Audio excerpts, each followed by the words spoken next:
What's up, everyone? It's Chicks in the Office with Ria Fran, giving you that Friday energy on a Friday. This time joined by our favorite Friday guest, Justin Sylvester. Welcome back. Thank you so much. I just had applause. a Polar Seltzer Premium. This is real bougie. Yeah. You came in. Only the best we have here, you know? Yeah. You sat down and you said, can I get a sparkling water? And we said anything for you. You know what? I've been with Kyle Richards all week, so I feel rich today. Yeah, there you go. You know what I mean? You're with Kyle Richards. You're with Scarlett Johansson. I've had you got a lunch after week. this. You hit us with a hard out. Yeah. You're having a big week in New York. It's a who's who week in New York. It really is. Fucking Scarlett Johansson, man. How was that? I've never met a woman more confident in my life. Never in my life. I also love that, like, she's out there living her dream. Like, she is like, I want to host the Today Show. She's showing up. She's treating everybody like guests. Like, she is like a talk show host. Like, she is not Scarlett Johansson on that set. Yeah. She's like Mrs. Jost. Well, that's what's so amazing is it's when you see all the names of people that come through with Jenna, and like there's these big stars, and you're like, oh, you must really want to do like hosting if this is, because she's doing it a few times now, like often. By the way, I love it as a viewer, but personally, it's fucking up my job. Yeah. Like if Scarlett Johansson's keep on taking this job, it's never going to come to me. But this is like a testament to Jenna Bush and that team, because they make it so easy for you to just be there and be yourself and do it. These A-listers, Leslie Bibb's been there twice, Scarlett Johansson, Brooke Shields is coming up. Like, it's insane. Yep. Yeah. She's getting some really, really great people. And she really does. Yeah. And like the athletes, like when when Dwayne Wade does it, like it's everybody loves it. And I cried twice. Yeah. You know what I mean? Like, she's really doing it. And by the way, I feel so terrible for anybody out there who like heard about that position and they thought like when they're like, because they're TV hosts, that they were going to go in there. No, ma'am, honey. Hollywood is coming in those seats. Yeah, really. Scarlett Johansson. Really. Yes. Was that your first time meeting her? I was on last time she was on. So I got like a really good intro to her. But this time, I don't know if you guys saw, I saw some. she called me the king of Hollywood. Oh, I didn't see that. I did not see that. She called me the king of fucking Hollywood. Wow. Well, Yeah, that's my Christmas card. I was going to say, that's put gonna be in that the on bio. everything. Oh, yeah. Oh, I'm going to slap that shit on everything. Yeah, that's the new social Merch, media bio. that's new merch. That's going All on of the it. top of the resume. Yeah. And it's going to say, she said it, I didn't. Right. Oh, no. Oh, you put it in Exactly. quotes. It's not you calling it, it's Scarlett Johansson. ScarJo. King of Hollywood. Yeah. Yes. Okay, I'm going to That's remix incredible. it where she says it like 7 times in a row, like King of Hollywood, King of Hollywood, Hollywood, Hollywood, yeah. Hollywood. We'll have Hollywood. Noah work on something like that. He's good at mixing that together. Yeah. He's done it for us. You know, when one celebrity says one nice thing, we use it for years. Oh, everywhere. We're still using Nick Jonas. Yeah. It's been wow. years. I'm calling John Summit. I'll be like, can you put this before the drop with your hot ass? For a walkout, so your walkout. Oh. When you walk into this room, He goes to my gym, John Summit. John Summit, and honestly, he's probably been there for the 3 years that I've been there, but he has not caught my eye because he's like, Well, and he hasn't been normal- John yeah. Summit until really like. but he's also now like he's a John normal vanilla white man. For sure. Then he took his shirt off. And I was like, wait, hold a minute. Of course, I saw him like the next day. Like I saw the video of him with the shirt off. And then I walk in the gym, I go to yoga, and I'm like, oh, that's the white man with the shirt off. Yeah. That's John Summit. Oh my gosh. We know who he is now. Yes. He's so funny. Wait, that's so so funny. We're gonna ask Noah when you leave to find that clip of Scarlett Johansson. Have you walk in here, and we're gonna have a whole, promo for you on the episode tomorrow. Oh, done. The King of Hollywood. The King of Hollywood is on today's episode. I want to ask why you said she is the most confident person you've ever met. Like I want to, carry some of that into myself from Scarlett Johansson through you. There's something about a woman who just knows who she is. I've met a few of them in my life.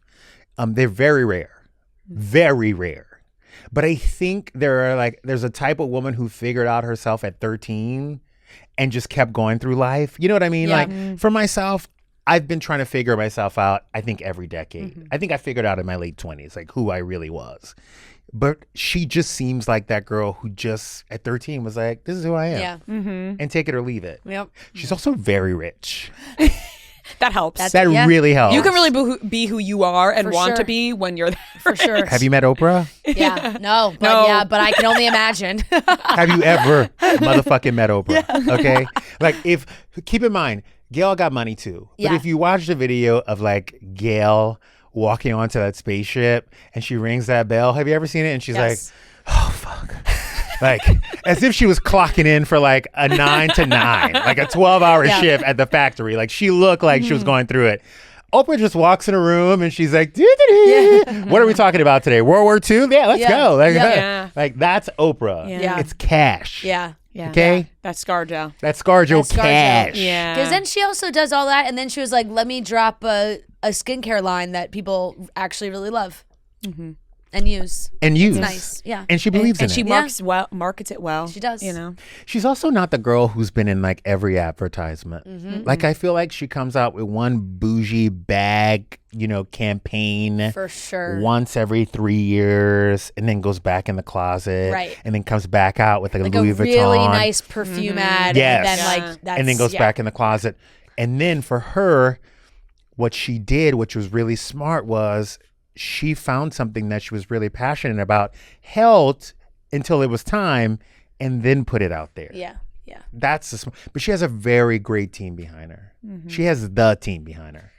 I'm sure she does. I'm You sure know she's what, got these it are- all, you they know? just- when you love somebody and then you hear great things about them, you're like, the best. That's why I feel like Okay. when you come in here, we just hear all the people you've been around. Oh, yeah. We've never been. King of and Hollywood. Yeah. That's Well, what- he yeah. is the king of No, Hollywood. the king of Hollywood. And by the way, Hollywood. I don't stop at like in person. Like, I'm not stopping my research on camera. Like, I'm in the back talking to like the hair and makeup people. I'm like, For what sure. was she like? Yeah. Like, da-da. And they're Right. all like, we can't wait for her to come back. Right. Like, how do you feel when she comes in? And Like, by the way, because they that's talk. who you want to talk to. That's who you wanna talk to. Oh, the hair and makeup artists know everything. Everything. Girl, they knew my social security number before I even knew it. Okay. They know everything because they also have people sitting in their chairs for long amounts of time. When you're sitting in that chair for a while, you just start talking. You don't even know what's coming out of your mouth. You start talking. You leave, you go, did I just tell them that? Did I just say that? And by the way, it used to be, honestly, hair and makeups used to be like a sanctuary. Like, it was like the Oval Office. Like, whatever I say in this hair and makeup Yes. chair stays in this hair Yes. and makeup chair. Yeah. I am very lucky that my Doctor whole patient life, yeah, Yeah. there was a really big celebrity back in the day who, when tabloids would buy stories, she used to have a lot of leaks. And what she did one day was she picked a very big story in her life. She sacrificed the story. She told everybody the same story and changed one aspect of it. Yep.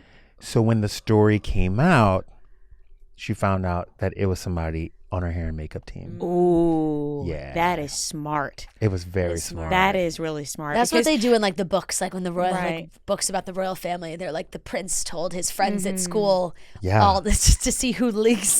That is leaks so the smart. story. That was like when Khloe Kardashian said that her therapist leaked Yeah.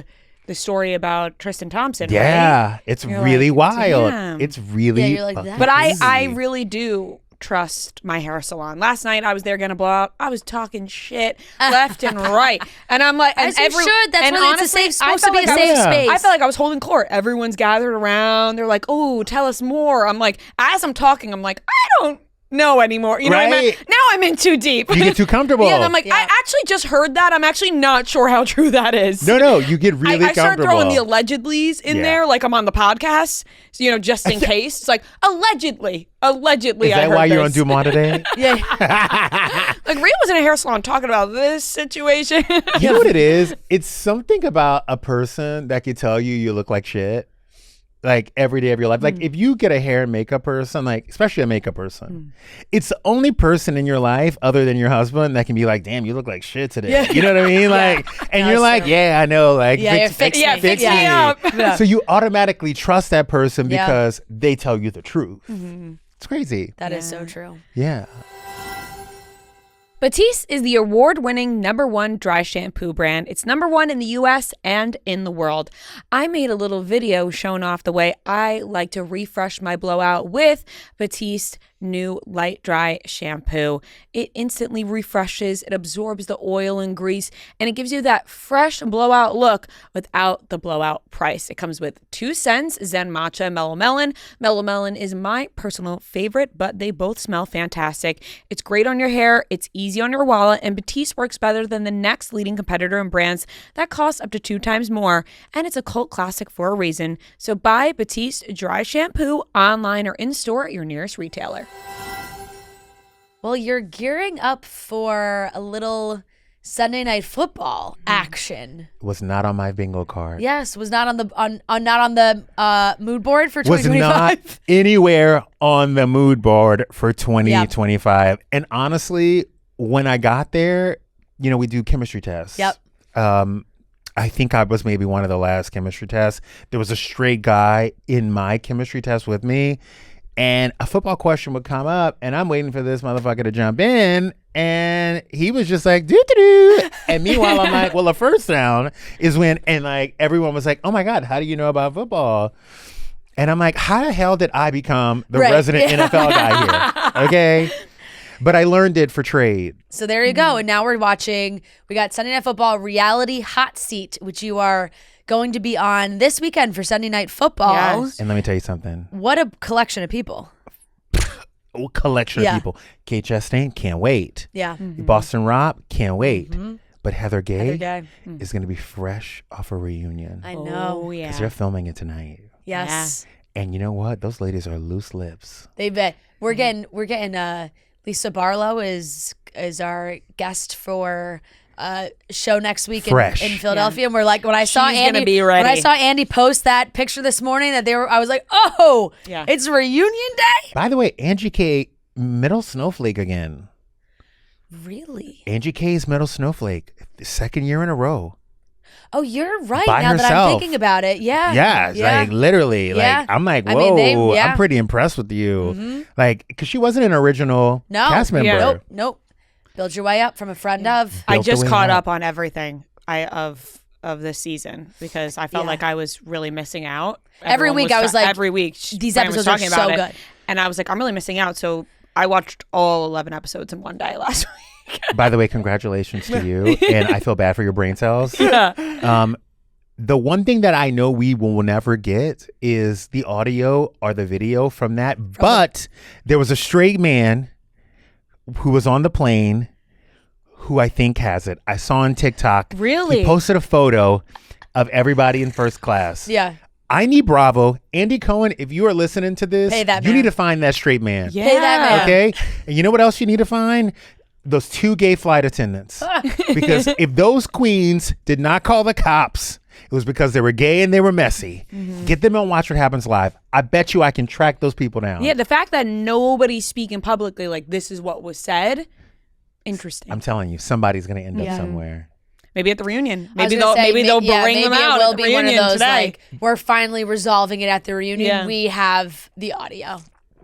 Because somebody's got to have it. We went straight to the airline. You're gonna tell me nobody was like this on their phone, click and record, and it's just like a view of their jacket or something? Well, I can't believe it wasn't Whitney Rose, right? What were they doing? Well, it wasn't Brittany. You know, Brittany's scarf from the last time she recorded something. Yeah, exactly. I mean, it was pretty wild.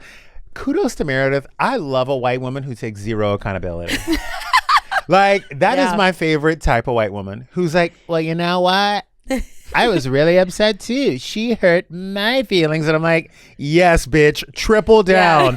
Like if 7 people told you stabbed someone, just keep saying no. And it's like not even triple. It's like the 1,000,000th time too. And I'm seeing her do press right now and she's doing interviews and she's just like, yeah, I was angry. I was talking about Brittany. I was also talking about a lot of other things. It's very impressive. That's it. And that's all she says. You know, you're like I'm just enamored with people who just can double, triple, quadruple down because for me, I feel guilty about I'm overthinking everything I say ever. And I'm always like, oh my God, did I say something? Da, da, da, da. These people are like, no, I did this. Yeah. When Mary is trying to explain to her what she experienced, and she was like, I have no idea what you're talking about.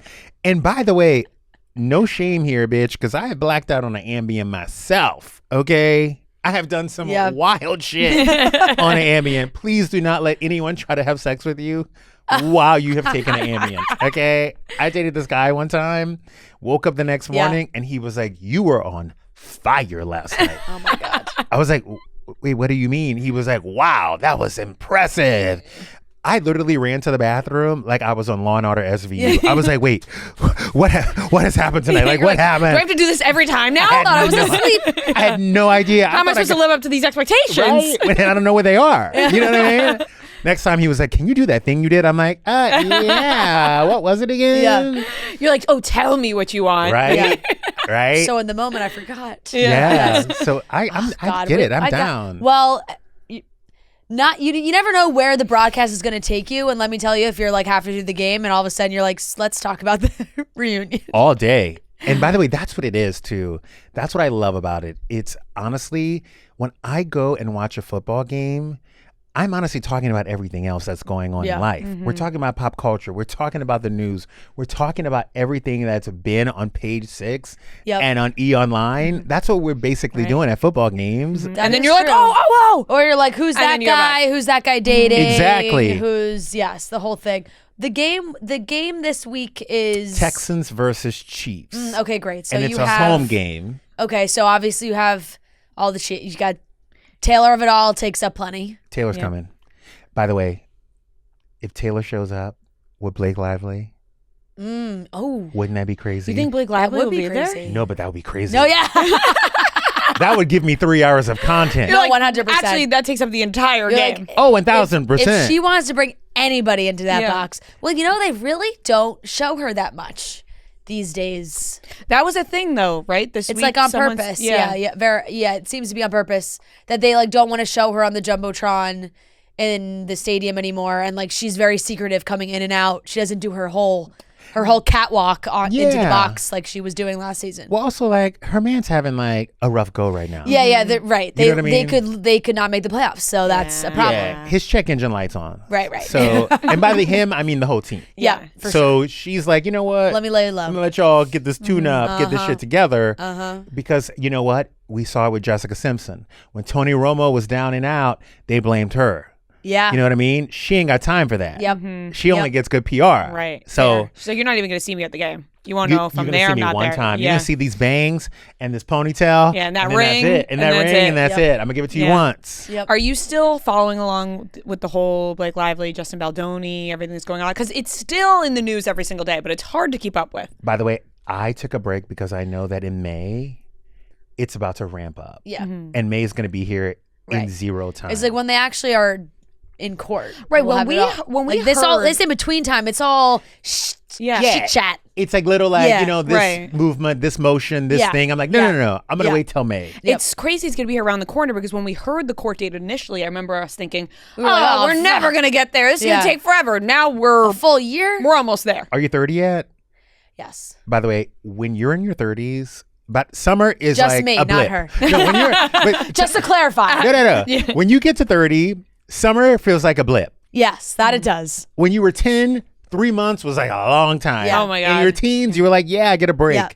Now that you're in your 30s, summer's like, oh my God, you blink. No, and it's summer's Christmas. like, oh my God, I have 12 weekends and that's it, and every single weekend is booked. So when Exactly. is You have summer? a wedding every weekend. Right? When is summer? Yeah. So when you guys were like, oh no, May, I was like, oh yeah, that'd be here I'll in think a about jiffy. that then. Yeah, yeah. I still feel bad for them because again, no one wins at this point. Right. Like the movie lost because the movie would have been the biggest movie of the year. Yeah, and Like- everyone still want the No, people weekend. still Yeah, went, yeah. but it still would have been For sure. the biggest movie. People were obsessed with that book. People were obsessed with that author. Yep. And it kind of took away from the whole film. She loses, he loses in this thing. Ryan Reynolds He loses big time too. loses in this thing. Yeah. Everyone loses. Sony loses. WME, the guy from WME got fired. Yeah. He loses. Yep. Like too many people have already lost, and we haven't even gotten to the courtroom. Yeah. Yep, that is so I just true. say that every day they just must be regretting that they ever did this. And then Colleen Hoover, the author, she said that she's now embarrassed to tell people that she wrote the book. Because of everything that went on. Yeah. But by the way, she was doing some weird shit with Diet Coke for a minute too. So like, you remember that was like some weird like. No. Remember she was like doing some weird TikToks and shit. Like she had some weird shit. Yeah. I mean, it's still a great book, and she still has 4 more under her belt. But there's gonna be now a fight for that second book because he has the rights. Yeah. To all of them. Yeah. Because this has a sequel. Yeah, it does. Just put it to bed, though. You know what I mean? Like, don't even try there's no reason to make resurrect. Zero reason to make the second one. But by the way, that's a very bad thing for her. You know what I mean? Mm-hmm. Like, that's the shitty part. Yeah. Is because you were banking on that 2-book deal. For sure. And now you probably bought this $5 million house. That's what I would have done. We got to hope Verity does well with Anne Hathaway. Yeah, it will. Yeah. It's Anne Hathaway. Yeah, that'll be fantastic. She is booked for did you see her schedule for the movies that she's got coming out in the next year? It's like 4 months, and it goes Mother Mary, Devil Wears Prada 2, The Odyssey, and Verity are all coming out within like 4 or 5 months of each other. By the way, she knows the jam. That's She's crazy. like, I'm going to give you. I like Anne Hathaway because Anne Hathaway is one of those celebrities. Like Jennifer Lopez is a 24/7, 365 girl. Yes. Like she got shit coming out every day. Yep. Okay. Anne Hathaway is like, I know people get tired of me. So what I'm going to do is I'm going to put my shit out for a year and then I'm going to hide for a year. Yep. And then I'll put my shit out for a year and then I'm going to hide for a year. She's figured it out. Because when you're in the limelight too long, people automatically turn on you. Even though you're Jennifer Lopez and you're putting out great shit. Yeah. You know what I mean? Yeah. They just find reasons to come after you. Yeah. They want to miss you a little bit. I was a pretty early on Anne Hathaway hater, and I have come around big time. I think I've done a full 180. Well, the Oscar curse is Yeah. real. Yeah. You know what I mean? Like, I feel like when you win that Oscar, if you don't act a certain way, and even if you try to act, the way they want you to, it still fucks with you. Yeah. Like, Mikey Madison won that Oscar and disappeared. I was thinking about that the other night. I was like, what movie won? Oh, Anora. Wait, what happened there? Yeah. Smart. Yeah. She was smart. She saw what happened to Gwyneth Paltrow. She saw what happened she's to only Anne Hathaway. 26, I think. Look at Jennifer Lawrence. Yeah. Same thing happened to Yeah. her. Also, when women win Oscars, there's this weird thing that happens to you where the world and you only think that you can do Oscar movies. Like, if you win an Oscar, all you think about is how you're going to get that next Oscar. Right. And it gets in your way. Right. I feel like, unfortunately, Sydney Sweeney did the same thing. She went for Oscar movies. And I'm like, but why'd you do that? Right. Like, you just unlocked the Cameron Diaz shortcut to life. Like, you could have been the funniest, cutest, anyone but you. Like, you should have stayed on that thing. But all these actresses want to win Oscars. They want to be seen as, and by the way, I get it. Like, you want to be seen as something else. You want to be taken seriously. But damn, she could have just had the biggest run being Cameron Diaz. Yeah, now Euphoria season 3 was announced, and that'll be coming out in April. The creator said that this is the best season yet. Now, that is a bold claim. Well, there's only 2 seasons. There's a bold, First of all. 2 seasons, but he said Best season, there's only been 2 other ones. Right, but still, it's a bold claim to make when people loved the first one so much, didn't love the second one, and now they are already tearing apart the third one. First of all, it didn't even come out. That Oklahoma scene, season 2, that play, that whole scene, the best TV I've seen. Yeah. I liked season 2 a lot. Yeah. I thought it Season was 2 great. was bumping. Yeah. Season 3 better be better. You had 6 years to think about it. All these motherfuckers are 30. Yeah. Like, you better be the best goddamn And there's season. a major time jump in this season too. The creator also said 100% that Cassie and Nate, Sydney Sweeney, and Jacob Elordi's character will be getting married on this season. Damn, did he really say that? He said the marriage is happening. Okay, there's a couple other topics we want to talk to you about as well, but I do want to circle back to football quickly, and because I realize we're talking about it because we all know what it is, but everyone else listening might not know. Even like Sunday Night Football, you guys are doing a reality hot seat broadcast on Peacock. Yes, we are watching the game. And you are going to watch us talk about the game and also talk about your favorite pop culture and reality moments. I always say, like, it's for the guy who loves football and for the girl who pretends like she does. Yeah. You know what I mean? Like, Yep. bring your man. The game's going to be on, but we're going to be gabbing about it. So this is my actual dream broadcast because as someone who loves football and pop culture, this is the mix of everything. So I think this is great. I think it's a super fun idea. And it'll be fun to watch. And I think a lot of Taylor fans who are now into the Chiefs are going to like this. Oh, no, for sure. And also, like, come on, you guys. Like, we're going to be looking at some hot men for like 3 hours. And by the way, the men in the NFL have been stepping their game up. Yeah. Like the shorts are getting shorter. People wearing crop tops now. Well, I do think that they've certainly stepped up their pregame outfits. Oh, yeah. Like stepping off the bus and walking into the tunnel. Babe, they got Birkins. Yeah. Some of them have fake ones. Yeah.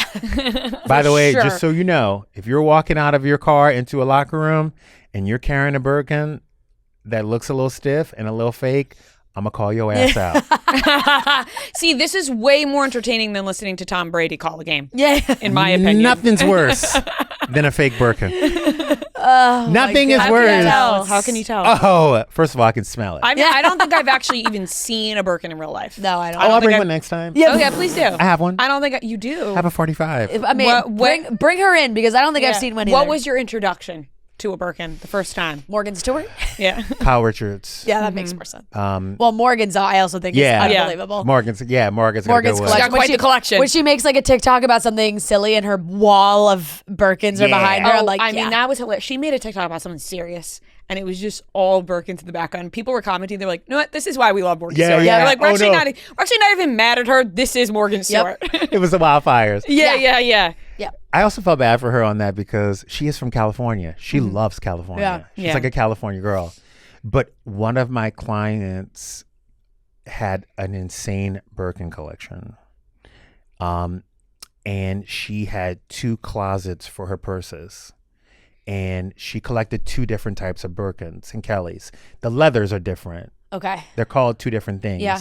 And she kept them separate because they smell differently. So when you would walk into one closet, you would get a whiff of this leather, and it smelled very distinctively from this closet. Yeah.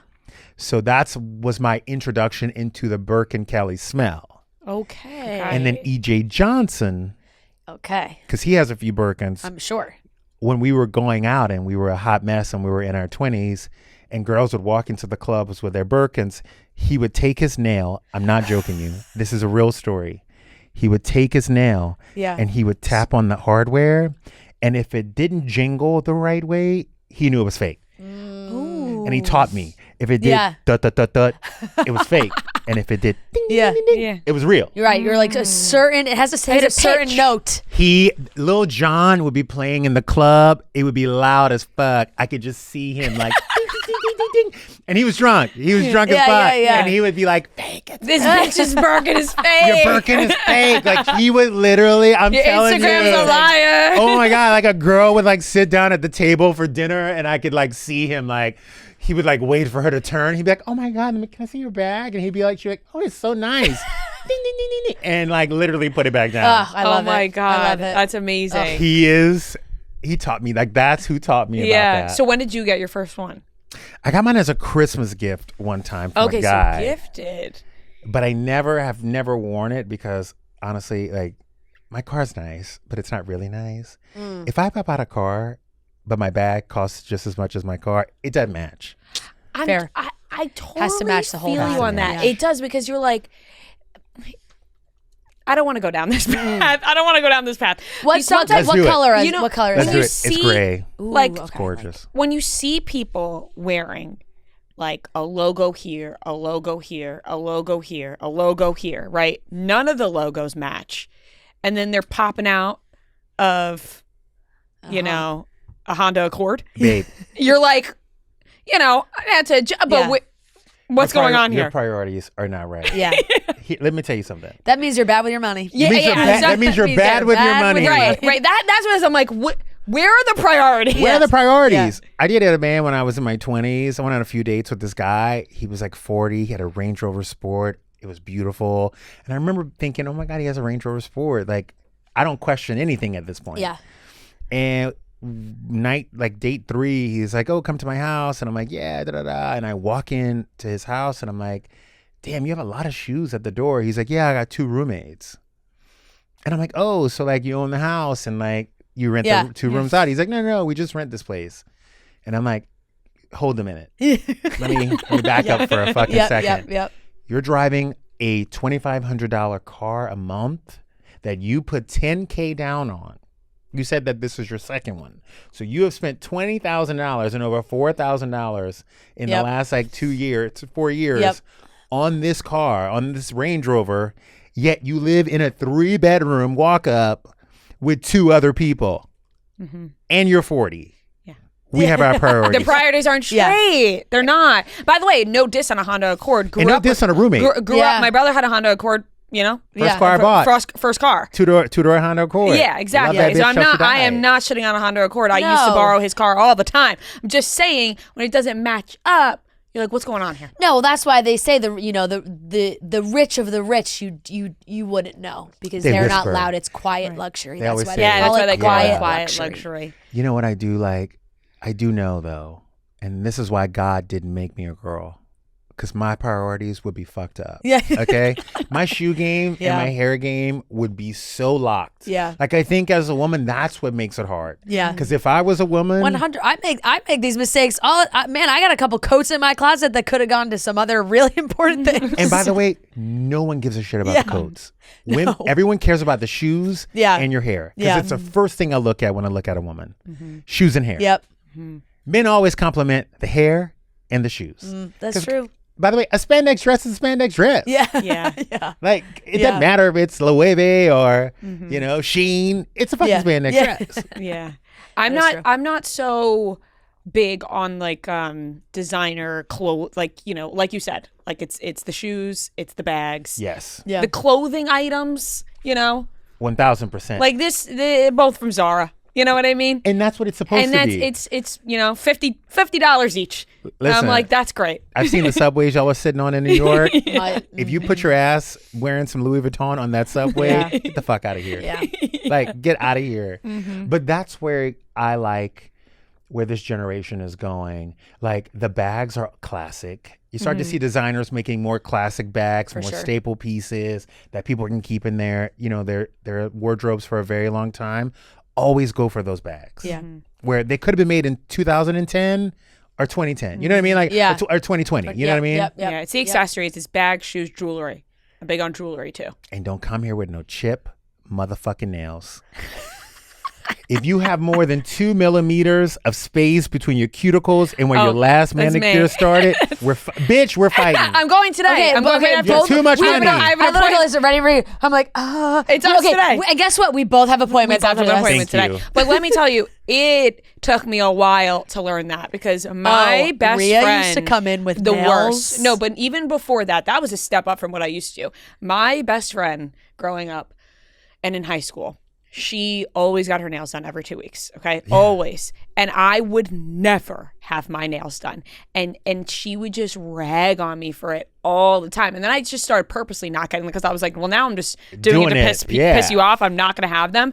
I would say like 5 years ago, I started getting them done religiously. Like, yeah, I have had nails for 5 years now. And you love it. And I love them. But every time I see her, she's always like, It's like she looks down at me proud with a little smile. But the last time she looked at my nails, she was unhappy that I wasn't getting Russian manicures. I said, Jessie, you already got me doing my nails every, 3 weeks now, whatever it is. Sometimes I push it to a full month. Now you want me to start getting Russian manicures? And what did I do? I started getting Russian because she would look down with this little judgment little look. Well, and then Fran would step in. Everyone would step in. I started to judge her because she told me that when she would go to get a manicure, she would tell her nail tech to skip the cuticles because they would get all fucked up when she did it, which was a sign of I was going to the wrong. You're going to the wrong person. So I'm like, so you've gone years of manicures? They haven't touched your cuticles once? Yes. By the way, they probably thought you were crazy. They probably were like, wait, what? No, that's a manicure. Once touched her cuticles. Never. So she went to go get this Russian manicure. Took 4 hours. No, she was like, I'm doing surgery on your nails. And I was like, surgery? They're that bad? And she was like, this is even the worst surgery I've done. I was like, why do you keep calling it surgery? Because you took 4 years to do it. Exactly. But now I'm on the Russian manicure wave and it's a whole thing. I'm going today and I gotta make all my friends happy, including it does make me happy too. Like, you know. But I got bullied into it, basically, and that's hilarious. fine. By the way, keep your foot on her neck. Yeah. Keep you your and foot all my on other her goddamn neck. I said, that's the whole. He said, you're not taking care of your cuticles. That's the whole point. The best is my friend Jessie, who, she has a, very serious job. Not very serious job, but more serious than, talking on a podcast. And she's like, you're on camera every day. Your nails have to look good. I'm like, this is she's right. She's right. Also, she said, if you know you're going to go a month, don't pick red. Don't pick black. Get that ballet flat. Yeah. Right. Let it blend in. You know what I mean? Yep. Just let it blend in. Don't get it. Ria's like, Don't get the fucking They're getting red. stuck in my hair right now. Ria with her red nails. They are. They're bright red. I know. Mine are dark brown. They're almost at an growing out inch too, of growth. Whatever. Yeah. You know what? That's so Whatever. fine. It's time to make your dreams come truly. 'Tis the season to turn things up, which means it's officially time for the Truly Celebration Pack. Your new holiday hero is here with 4 limited edition flavors made for throwing the rules out the window and turning up the holiday season. You can get Peach Parade, Citrus Spark, Prosecco style, or Rosé style in this pack. It's perfect for all the holiday events. Maybe you're hosting a little Christmas office party, something at work or at home or with friends, or a little Secret Santa, White Elephant exchange. You got to make sure you're stocked up, ready to go with your Truly, and get that celebration pack so you're making everybody happy. It's for all those moments where you're really just hanging out with all your favorite people this holiday season. It's time to celebrate with Truly Hard Seltzer Celebration Pack. Find it at a store near you or visit trulyhardseltzer.com. We got to do some topics because let me tell you, we could sit here for 3 hours. We could, and then never get to a topic. I know, and he's got a lunch, but we got some Spotify things we want to talk about. Want to talk about Spotify Wrapped? Yep. How do you? First of all, I want to know, how do you feel about people posting their Spotify Wrapped? We both like it, but we want to know your. That's a basic white girl and gay thing. Like the basic white gays do it, the basic white girls do it. However, I have a new podcast, and some people have been posting my podcast as their most listened to podcast of the year. So this is amazing for me now. And you know what? I like it. And I said it multiple times on Wednesday, just on social, that I love seeing what other people listen to. But I like posting it myself because I feel it is, and maybe it's because I speak so much about the people I like and the artists I like, that I'm like, this validates everything I talked about this year. I am the person I say I am. Yeah, well, it makes sense. And here's the proof. Spotify told me my listening age is 17 years old. By the way, they just added that shit in. That's a new one this year. And that's crazy. Yeah. It also tells me a lot about you and what you went through for the last year. 17 and my number one genre is bubblegum pop. So that's cute. Yeah. Right? Yep. Bubblegum pop, 17-year-olds. Mine would probably secretly be Morgan Wallen. And it's problematic. Well, guess what? His album was the number one most listened to album on Spotify. So you wouldn't. You're a Morgan Wallen fan? No. I go to gym with a bunch of stray bros, a bunch of Latin stray bros. And by the way, I know Morgan Wallen is, a hot take. Yeah. But I got caught up in it. I got caught up in the Morgan Wallen of it all. People do fucking love his music. They right? really I do. won't expose some of my friends who have him as their top artist. And I always say, we're Morgan Wallen haters. I go, I says know. a lot about you. I know. And Tate McRae. Oh, I like Tate McRae. No, I like Tate McRae, but she did do that song with Morgan Wallen. But, when he's the number one artist and he comes knocking at your door, by the way, Tate McRae's I guess I'll answer. Yeah. I grew up listening to R. Kelly. We all knew what R. Kelly was doing. Okay, when he wrote AJ Number to Number, we all knew what the fuck he was doing. You know what I mean? It just is so hard. I got into the Morgan Wallen. It's the classic debate of separating the art and the artist. Ria, you never post yours. No, because I gotta say mine was not. There's something not right with mine this year, and I know it for a fact because that happened. Remember that happened to Gia last year. My number one song was a song that I have never listened to. No, it's "Squabble Up" by Kendrick Lamar. Oh, but I have never gone out of my way to listen to that song. Maybe once or twice I have. Because when it first came out, I liked it. Yeah. But it's always a song that when it comes on, I skip it. You got caught in the algorithm. Something I think must have happened because you could have played enough. We could have sat here. 5 seconds counts as a play. Yeah. No, but we could have sat here and you could have said name 100 songs that you think might be your number one song. I would have never had that as my number one song. Yeah. So I didn't. That's why I didn't post. Something didn't seem right to me. My listening age was 30, which wow, actually, you're the only person that I was have seen that got an age I was actually near their age, because I felt like I was like, wait, okay. In my mind, I thought, is Spotify being the drama? Like, is Spotify either giving you 16, 17, 18 or 70? Yeah. Like, and I was like, I don't see anybody getting any in between ages. No one's getting 30. No one's getting 40. Yeah. Baby, I got 30. You got 30. And I'll say this, though. My listening age would be like a 26-year-old girl with an IUD in.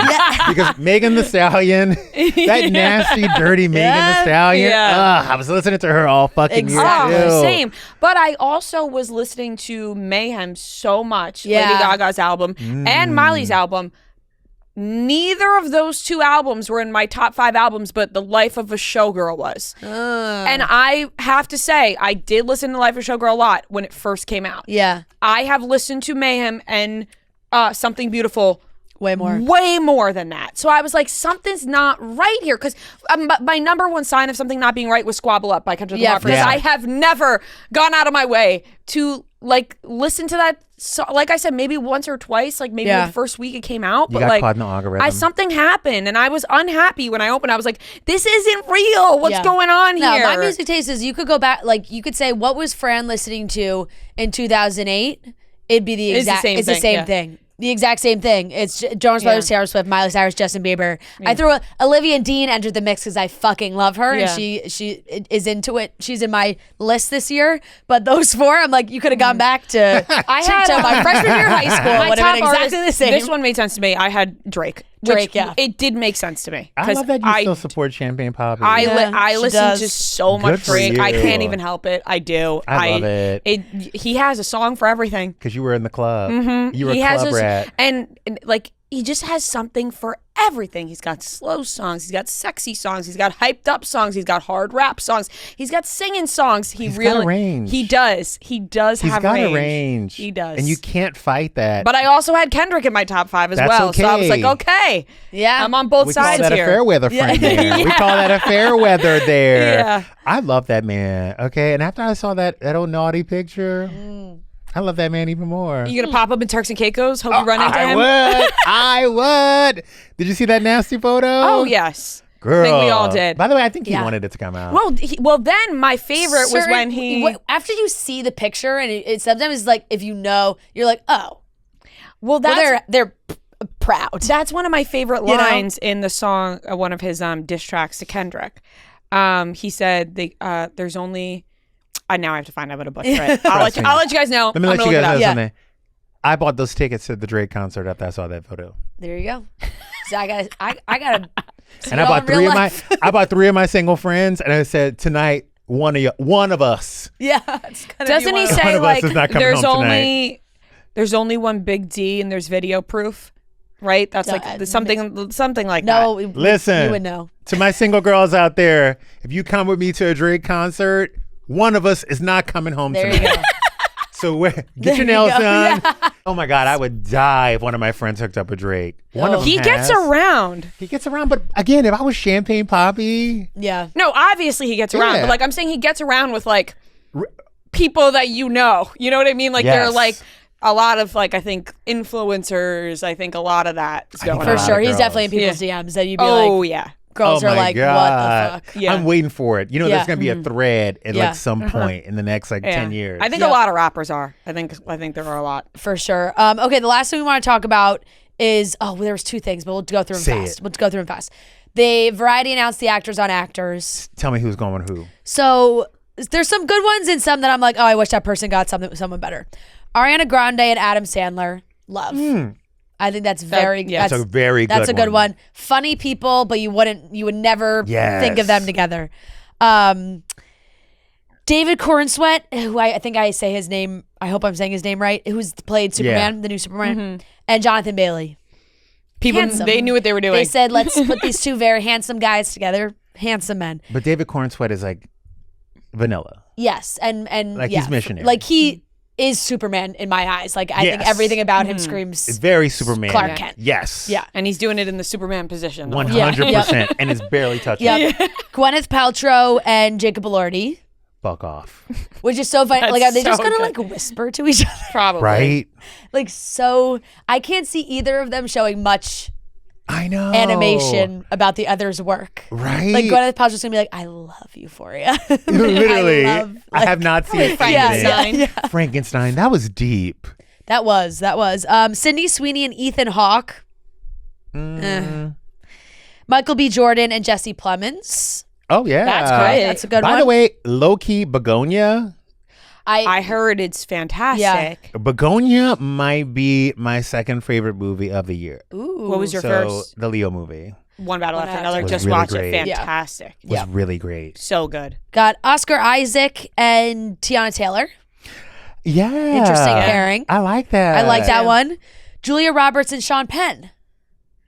I would have liked Julia Roberts to be with a different age, like a different generation. I would have put Julia Roberts with Jacob Elordi. Right. I was gonna say, I wonder Exactly. if they have stories though. Julia Roberts and They Sean probably Penn. do. They must. Dwayne Johnson and Brendan Fraser. Oh, I love That sounds like it'll be sweet. Put Brendan Fraser with The Rock. Like, come Right? on, Yeah. that's great. What's Brendan Fraser in this year? What was he? I don't know what he was in this year. They're Because normally bringing they back, do like, they're bringing back old Oscar back winners. the mum. Aren't they bringing The back Mummy? the Mummy? Or am I making that up? Oh, maybe Is they're that why just we were saying. talking about that? It's called Rental Family. Oh, that's Oh, what it is. yeah. Is he in that? Yeah. I heard that's supposed to be really Okay. good. Cynthia Erivo and Hugh Jackman, musical theater That's a heaven good right one. there. Yeah, That's a great that's one. gonna be a great one. Alexander Skarsgård and Stellan Skarsgård. Okay. Some brothers. Dad and mom. Bro- Dad and Dad and son Dad and or son. brothers? No, dad. dad. Dad? Stellan Bill is dad, right? Yeah. Stellan Okay. is dad. Sorry. Yep. Sorry. I always forget which one Stellan is. The one that plays. He's in Mamma Mia. That's a bad. He's so many other things. Mamma Mia is definitely. yeah. That's like me being like Pierce Brosnan. He's in Mamma Mia. He's in Mamma Mia. That's what I would say for Pierce Brosnan. That's what I would think. Forget James Bond. He's in Mamma Mia. Yeah. No, but he is in. No, I know. Yes. Kate Hudson and Jeremy Allen White. That's Love a good it. That's one. a good 'Cause, one. by the way, she'll flirt with him the whole fucking Right. time. That's a cute one. Colin Farrell and Jessie Buckley. That's a cute one. She's having a moment right I now. like that. She Yeah. was apparently incredible in Hamnet. Kelly said she saw it. Yeah. And Jennifer Lawrence and Leo. Oh, Can't well, go back that with that. must be You so. cannot go back with I think that. Jennifer Lawrence will pull some great energy out of Oh, Leo. 100%. I want her to go in like slightly unhinged and be like, let's talk about weird shit together. Yeah. Where her Oh, movies that's a on great here, one. So you should definitely go. Oh, I heard. By the way, it's an at-home movie. yeah, that's just. But I Right. also blame myself. Okay. I went to the movie. I saw the two of them like being kind of giggly and fun in interviews. So I thought, let me go see that movie. Yeah. I didn't even know what it was about. Totally. I think that's. And then I went there and I was like, Yeah. wait, hold the fucking phone. Yeah. I think she started warning. That's why they started warning people in interviews afterwards. They were like, by the way, this is not like Katniss and Edward in a movie together, guys. Like this is like This is not the vibe. Yeah. Don't go, like literally, if you don't take Lexapro, please don't go see this movie in a theater. Like bring Yeah. your Lexapro with you. Yeah. It is sad. Exactly. Wow. That's what they take one of those. Those are some really great I pairings. thought They Jennifer are. Lopez was doing actors on actors. I saw her do something. She's not on this list. Who's Tiana Taylor with again? Oscar Isaac. Nice. Yeah. He's so Tiana cute. Taylor has the Oscar best Isaac, body he of all was time. fantastic I in mean, Frankenstein. watching that movie, because I just watched it, Yeah. one battle after another, you're just like, and I remember we saw it when she did the music video. She did Fade, the music video. It's incredible. It's really just incredible, and She's a we need force. to take note of it. You know what I mean? She's so talented. For sure. Have you been All's Fair? Have you been watching that? By the way, it gets better after episode 2. I have to admit I watched episode 1 and never went back to it. By the way, skip episode 2. Fuck Yeah, episode yeah. 2. Throw that bitch out. To Go be to honest, episode 3. I fell asleep and like when I woke up, it was like 3/4 of the way through episode 2. So I'll just go to episode 3. No, go to episode 3. So you think I should watch? I think you should get back into it because I'm going to be honest. I'm so sorry for any Kim K fan here because you are going to be upset. I think that Ryan Murphy wrote this show thinking that he was writing for everybody else. Yeah. And a lot of times in Ryan Murphy shows, if you look at Sarah Paulson, there's always a big monologue. There's always these big over-the-top moments. Like he writes it and these women, sure. go ham. Yep. I think Kim K came into this being what she thought Kim K as a lawyer would be. However, Ryan Murphy wrote the show around her. Yeah. And honestly, she's just not a leading lady yet. Yeah. so I think what happened was episode 1 and episode 2 were already in the can as far as writing. What they did for her in episode 3 is they kind of met her where she was in her acting skills. So it's written better for her. I did see people say like it gets better for her as it goes on. And it wasn't her fault. It was Ryan Murphy writing a Ryan Murphy show for an actress he thought was. You don't see a lot of very monotone speakers excel in Ryan Murphy productions. That's not Ryan Murphy. No, you can't be there. Yeah. But he, again, maybe it was his fault for stretching, his writing too far for her. But in episode 3 and 4, they focus more on Sarah Paulson. They focus more on Niecy Nash. And she is really still in the show, but she is just at the perfect pace for her. Yeah. In the world of movies, the last thing we have is that Quentin Tarantino went on a podcast and he was ranking his top films. And he talks about Paul Thomas Anderson's There Will Be Blood. And he's sharing his best movies of the 21st century. And he ranked that movie at number 5, noting that it would stand a better chance to be in number 1 or number 2 if it didn't have a big, giant flaw in it. And the flaw, this is a direct quote, and the flaw is Paul Dano. Obviously, it's supposed to be a two-hander, and it's also so drastically obvious that it's not a two-hander. He is weak sauce, man. He's a weak sister. Crazy. Direct by the way, he also said he's the weakest actor in SAG. Yeah. Here's the jam. Paul, I know how you pissed him off. You weren't available for him one time. He called him the limpest dick in the world. Yeah. Paul, by the way, straight men, when you piss a straight white man off with money, get ready. Right. Get motherfucking ready, okay? Because, if you hear about a divorce where, this white man will be like, I will spend $50 million so you don't get 5. Right. You know what I mean? This is the same exact thing. He pissed him off and he's been waiting for years. Because Paul Dano probably told him he was not available to audition or to be in a movie or whatever it might be. But Paul Dano better send his ass an edible arrangement because everybody's talking about Paul Dano now. And this motherfucker is about to get another movie role. Yeah. I was thinking that he gets great roles. He does, but another great director out there is going to see this and go, well, I think Paul Dano's great. Yeah. And he's going to be the star. A director that doesn't like Quentin Tarantino is going to pop in and be like, Paul Dano's the star of my next movie. Paul Dano's getting it. Paul Dano's probably sitting back going, this is great for me. It's just like, yeah, okay, Quentin, you freak. Yeah, but here's the thing. You say that, but Quentin Tarantino is also one of the greatest directors. Yeah. The thing is, people are mad at Quentin Tarantino, but they couldn't be like, well, Quentin Tarantino doesn't even make good movies. You know what I mean? They couldn't say that. They were like, oh, well, he fucking likes feet. Yeah. That's all they can say about him. And also, not every actor is supposed to be, top billed.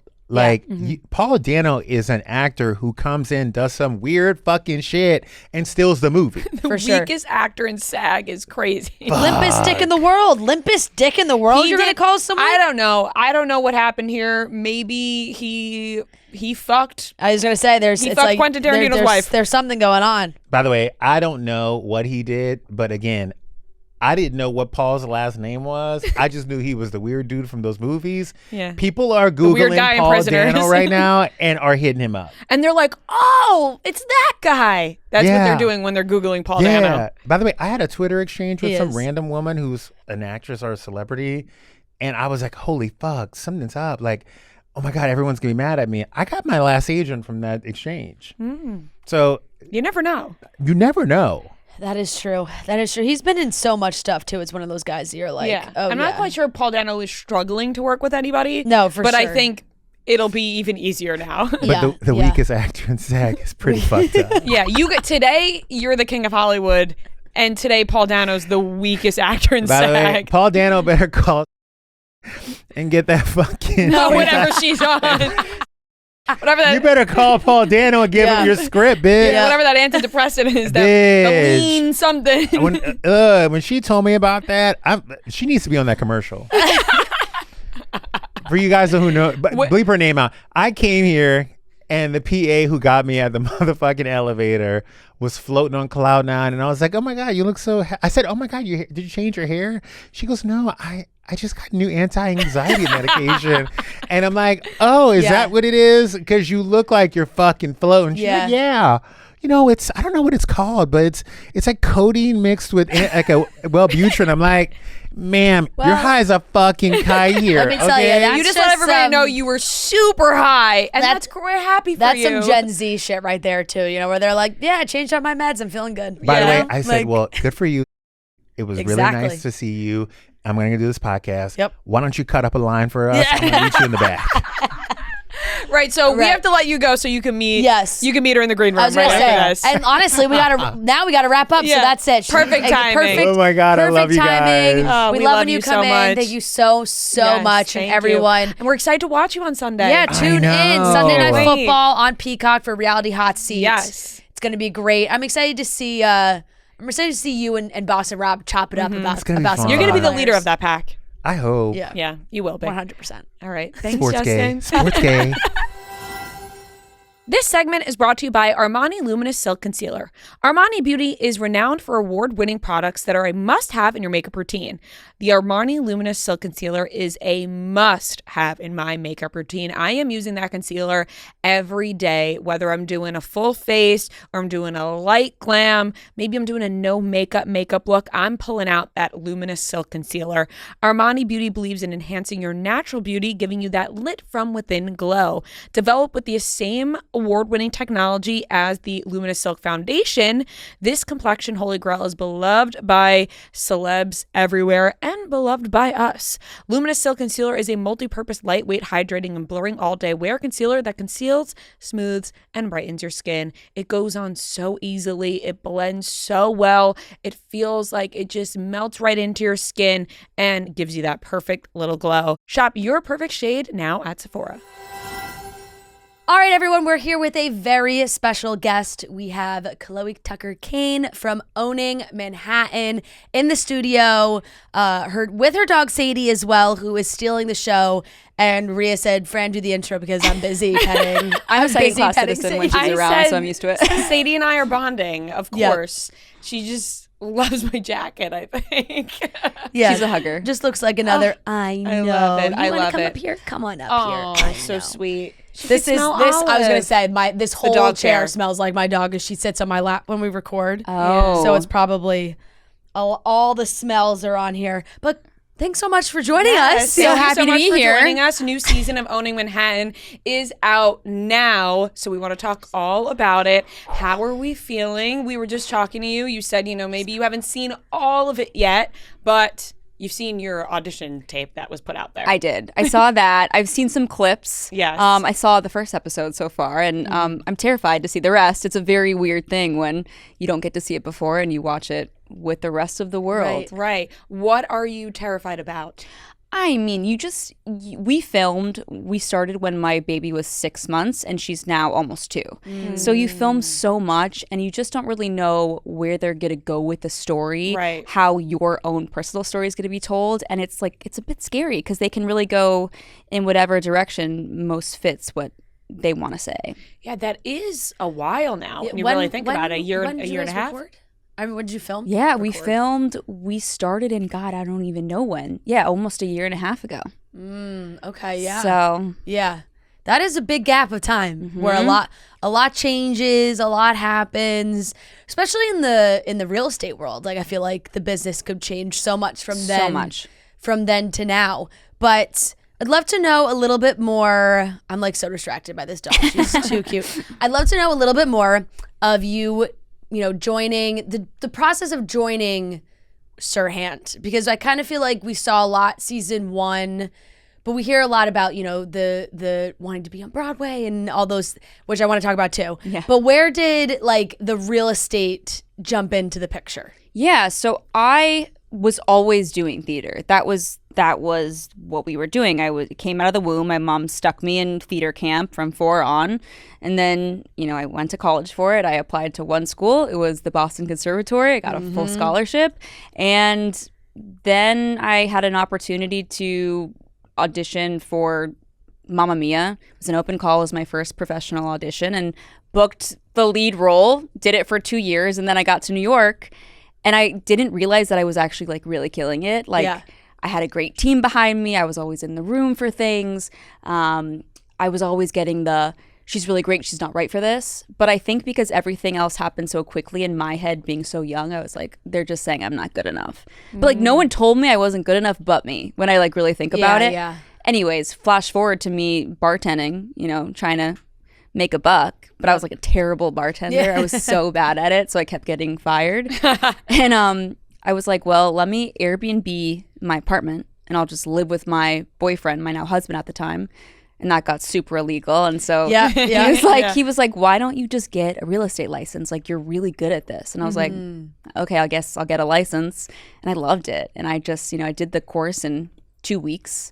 And I was like, wait, like, okay, whatever. Like, never mind theater. Let me focus on this. Like, I'm going to be the best at this. Yeah. And I started finding clients on Facebook and did like 100 rentals my first year. Then I got a rental building, and then I was like, I have to watch $1 Million Listing, because that's what you do when you go into real estate. Yeah, of course. And I like totally fell in love with Ryan Serhant, and I watched all his videos, and I was like, I'm going to copy him. I'm going to make the same type of videos. And when I get to 10 videos, I'm going to reach out.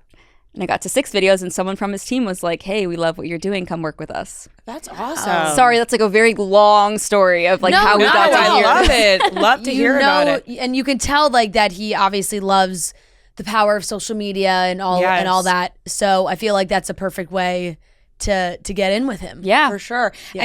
And you talk about, the open call for Mamma Mia and getting the lead. What was that like for you? Because then after that, like you said, then you hear no, and it's like, oh, what? What do you mean I'm not getting this right away? It was very confusing, right? Because I was so young, and it was like, oh, I left school to go do a show called, I think it was like The Next Elle Woods, making of Elle Woods, Legally Blonde on MTV. Yeah. Yes. The Search for Elle Woods. Yes. And I remember that. Yes. Yeah. Okay. And I was in college, and I made they basically pick a group of girls, they have you sign a contract, and then they like film the audition. So I was like, great, like I'm in, like I'm packing up my bags. I'd been in school for 4 months. I was like, peace out, I'm gonna go be a Broadway star. I got kicked off the first episode, like beat one, moment one, and then I was like, well, now what? Like, I'm not going back to school. That's like very humiliating. I told everyone I was gonna like be a Broadway star, and like I'm on Broadway. I was like there for 5 minutes. I feel like it's got to be even worse at like a theater school. It's like I can't go back now. I like was horrified. Yeah. I was like, God, that's so I funny. became a recluse. I was like, I can't look at anyone. But yeah, I was like partying for a minute, like just being. I'd never just like been young and had fun. I was always like performing. And then I was like, okay, Chloe, like get back on your bullshit. So like go to an open call, like use the muscle. And it was for Mamma Mia, and I went and I booked the role right away. So I feel like things had always come very easy and natural, which it felt easy, but I'd been working at it since I was very young. So when I got to New York, like because I wasn't getting it handed to me on a silver platter, I was like, wait a minute, like actually I've always thought I'd get to New York and they'd be like, oh my God, you're here, and actually they were like, you're great, but like wait your turn. She's arrived. Yeah, like I was like, where is the parade? Like I don't know what's happening. So that is so cool though. That's awesome. Do you think that your experience in acting in theater really helps you be a great real estate agent? I mean, totally, because it's all a performance, right? You know, like places people, it's time to start the show. You have your clients come in and you're presenting an apartment, and I've always kind of thought of it as, you're putting on a show to get it And sold. if you're having a shitty day, you're in a mood, you're like, well, it's time. I have to sell this home. 100%. Got to put your big girl pants on, put the costume on, and go to work. Yeah. The musical aspect of selling a townhouse, a new idea that, haven't seen, but on this season we see it.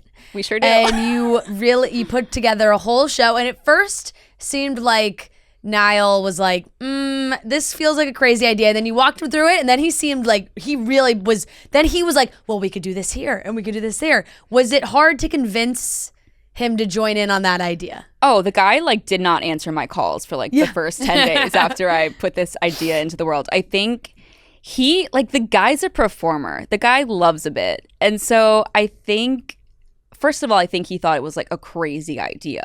He's like, what do you mean? Like you want to have, an orchestra out the windows and a full musical and dancers? Like that's like okay, like, great idea, Chloe.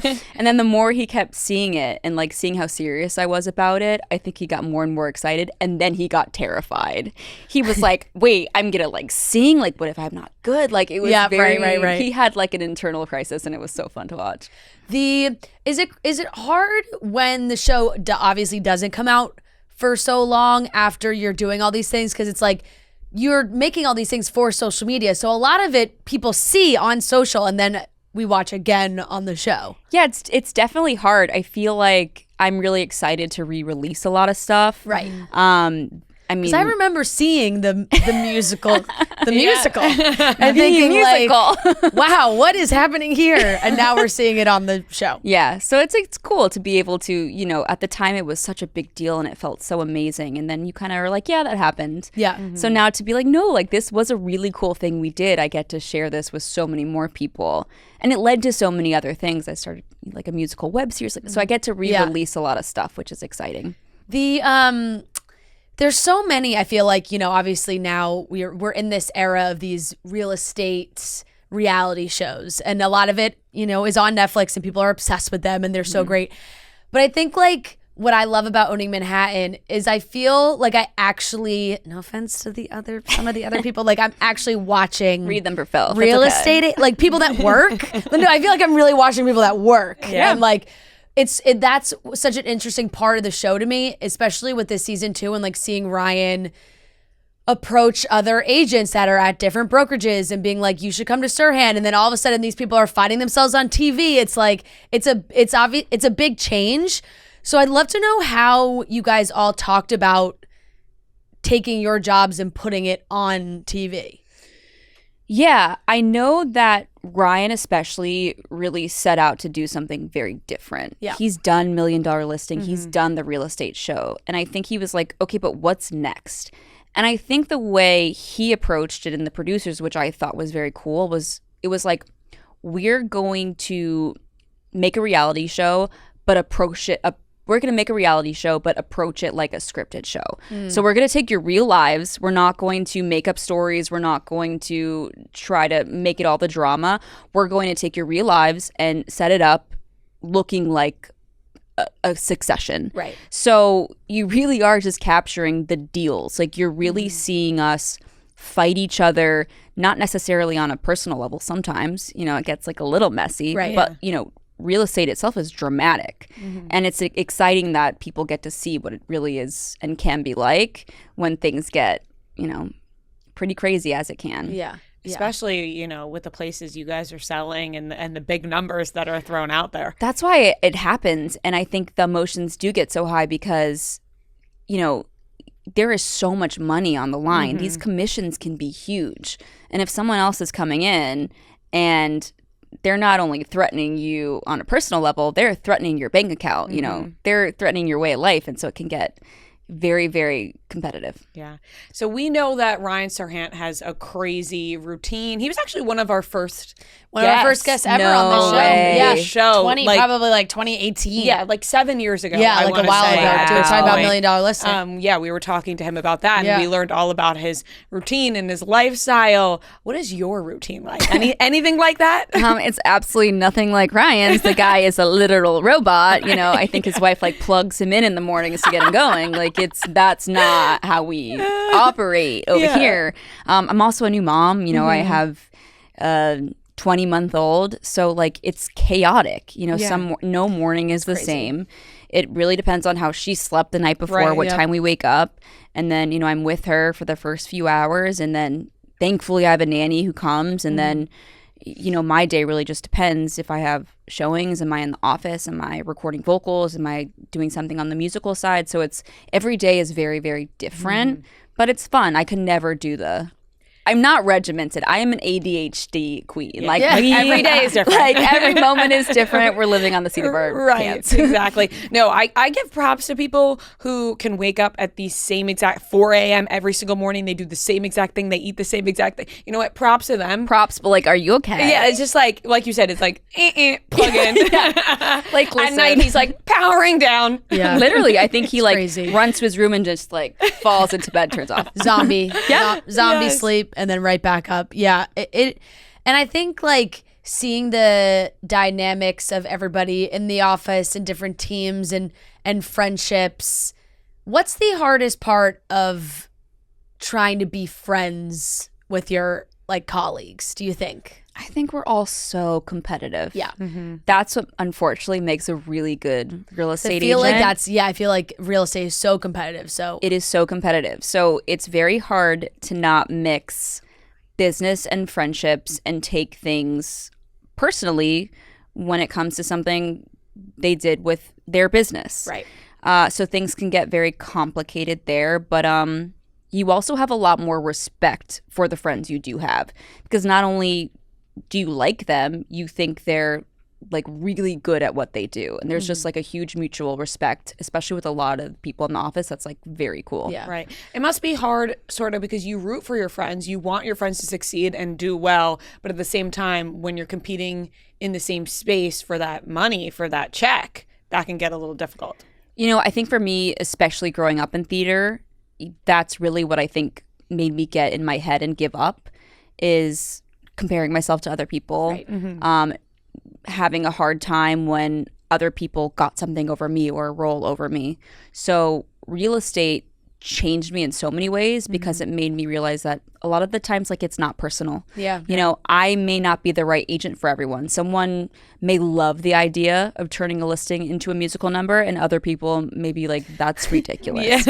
So like, I may be right for this person, but you know, Jessica Taylor or someone else in the office may be the right fit. Right. So it's also like made me become a better performer and entertainer because I've taken the pressure off too. Yeah. The in this season we see kind of like where your friendship is with Jade and the ups and downs, and it seems like at the beginning we're at a down. It's not good between you guys. How have things has anything shifted? Yeah, we're actually in a really good place. Okay. Like, she's like my sister, you know. Yeah. At the end of the day, she's like my ride or die, like, and I am to her. But things get really messy when you're on a reality show. And what I love about some of these other shows is, like, you know, the Mormon Wives is breaking that fourth wall. Yeah. You're seeing what it's like filming a show with these other women, where for us, we're a different type of show. We really want to focus on the deals and not open the curtain to that. So a lot of the issues we had season 1 was about things that were happening on camera. Like, is this real? Were you making up a storyline? Like The podcast. yeah, like all these it's things. Are these bits, or like, do you feel this way? Like everyone didn't really know where they stood with each other. We're like, to the point where, like, I literally thought Jade, my best friend, was making up a storyline about her husband cheating on her. Like, that's where how crazy things were getting. Yeah. And the distrust between everyone. And it wasn't only me that thought that, like, we all as a cast thought this girl was making up a storyline that her husband of 10 years was cheating for camera. And it turned out, like, that wasn't the case. He really was cheating, like, and it was actually really bad. And, you know, she was obviously very hurt by that. Yeah. And I felt very guilty about that. So I think, you know, and then I think she kind of attacked me. She, like, put some articles out that were kind of nasty.